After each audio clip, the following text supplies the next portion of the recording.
Today's video is going to look at hypothesis testing for one population mean. We've done hypothesis testing before in Chapter 2, but that was looking at one population proportion. So the steps will be the same, it's just because the type of data is different, some things will change. So we're still initially interested in what the population is, or who or what the entire group that we're trying to make an inference on. And then we'll be interested in the sample, or the group that's going to help us make that inference. One thing that I add that's not in the textbook is defining our parameter of interest. So here, because we're making an inference on one population mean, the notation for our parameter is mu.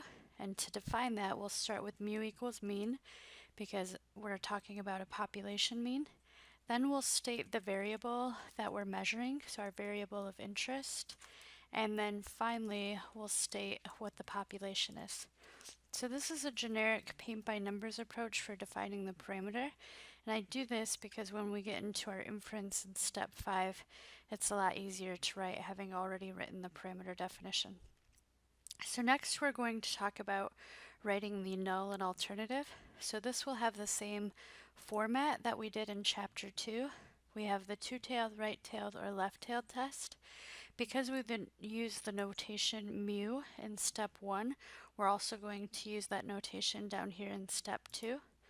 So a two-tailed test has the same direction as we saw in chapter 2. So we would have, because it's two-tailed, the option of it being less than or greater than. So we have a null equals, where mu equals some null value, mu naught, and then the alternative would be not equals.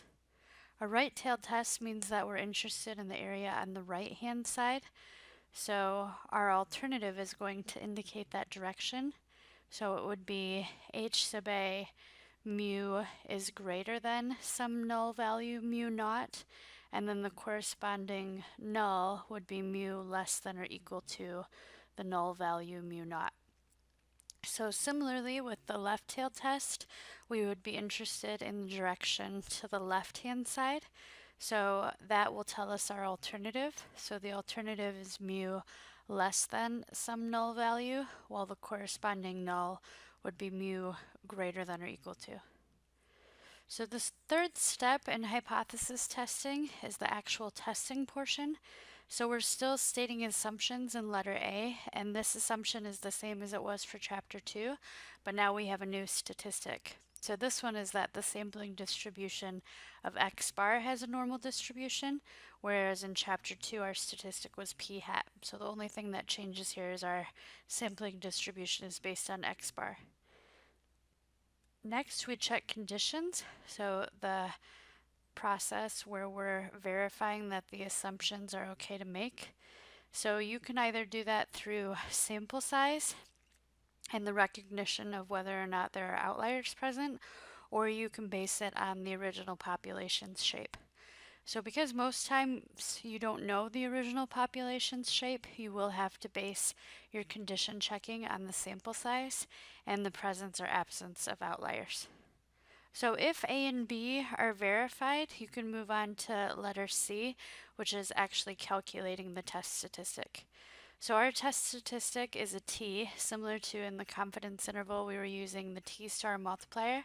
We're on the t distribution for this type of data because we have sample estimates, and that requires that we have or account for the fact that we have more sample estimates, so we're on the t distribution.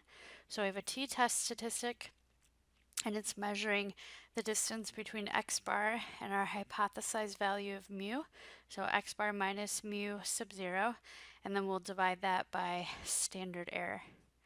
So after we calculate that test statistic, it's going to give us a location on the curve, and because we have a t-test statistic, we will be using the t distribution. But remember that the t distribution, there's an infinite number of t curves based on their degrees of freedom. So we'll be using the t distribution based on whatever the n-1 degrees of freedom are. So then we'll find our p-value by placing ourselves on the curve. So wherever t is, that's where we are in the curve. And then also recognizing that our alternative will tell us the direction to highlight. Now it will feel the same as what we did in chapter 2, where we make a decision. So here, again, if the p-value is small or equal to alpha, so if it's smaller than alpha or equal to alpha, we'll make the decision to reject the null hypothesis. But if it's greater than alpha, meaning that it's not small, we'll make the decision fail to reject. So remember, step 4 is basing a decision on the null. Then when we get to step 5, we use that decision to discuss whether or not we had sufficient or insufficient evidence for the alternative. So if we saw that we rejected the null, that would indicate in step 5 we have sufficient evidence for the alternative. Whereas if we failed to reject the null, that would indicate that we have insufficient evidence for the alternative because we didn't leave the null. So in the next video, we'll practice some examples of this, but these are the generic steps for calculating a hypothesis test for one population mean.